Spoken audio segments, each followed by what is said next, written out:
going on for your mind. There's a war going on for your mind.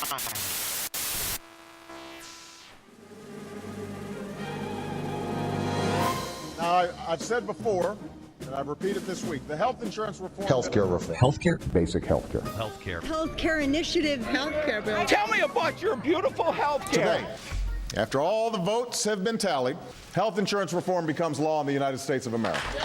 I want our leaders, the people like us, the left and the right, I want us to stand up to them and tell them, no, don't do this to us. Dirty thieves! I got a book here called the USS Constitution. And I'm sure everybody's seen this before. And do you know what? I've read this book 3 times now, and I've referenced it dozens of times, and you know I can't find one little paragraph in here that says that the government has the right to take over our health care. Radical communists and socialists. Somebody ought to investigate that like Glenn Beck has been doing.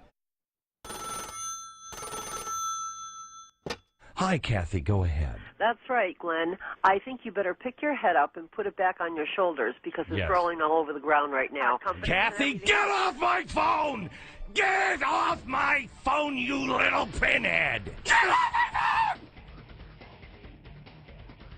phone! A lot of Americans are confused by the new health care law.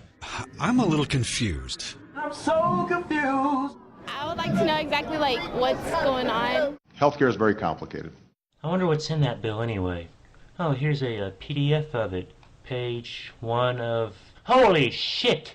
Page 1 of 2,409. This is gonna suck. There are some who question the scale of our ambitions, but it does represent some of the toughest insurance reforms in history.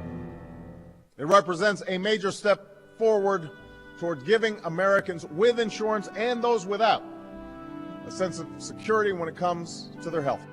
I'm going to go ahead and say I'm excited. I'm excited that it passed. There's a very good chance that if health care reform had gone through years ago, my husband would still be alive today. We just reached total socialism. I think he's a Marxist. Well, Obama's a socialist. Now they don't have to worry about getting sick because there's going to be options there on the table. This is a really bad bill. There are some immediate benefits, I will admit. Obama uses doctors like Tiger Woods uses pancake house waitresses and pole dancers. This was a good idea when Senator John McCain proposed it in the campaign. It's a good idea now, and we should all embrace it. People are saying that's going to hurt the small business owner, but to me it sounded like they get a tax break. Obama is a leftist, this he can't deny.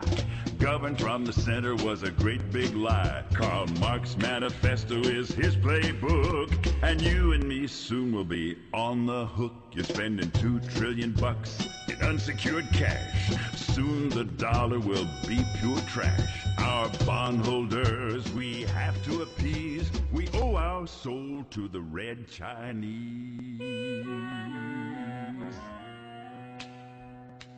Mr. President, my question is, how, under your health proposal, will you help existing primary care workers handle this short-term increase in the demand for regular health services? How can you accuse critics of creating lies about the health care proposal when on several occasions your own words have been found to be untrue? The key players in the insurance industry sent a letter to the Senate this morning saying that a government health insurance plan would, quote, dismantle, end quote, private insurers. Why are they wrong? And secondly, is this public plan, is this non-negotiable? Is there a good reason or explanation you can give the American people why your plans don't include a single word that addresses this terrible problem of lawsuit abuse? Why have you put the tort attorney's interests ahead of the healthcare interests of the citizens of this country? Shit's getting way too complicated for me.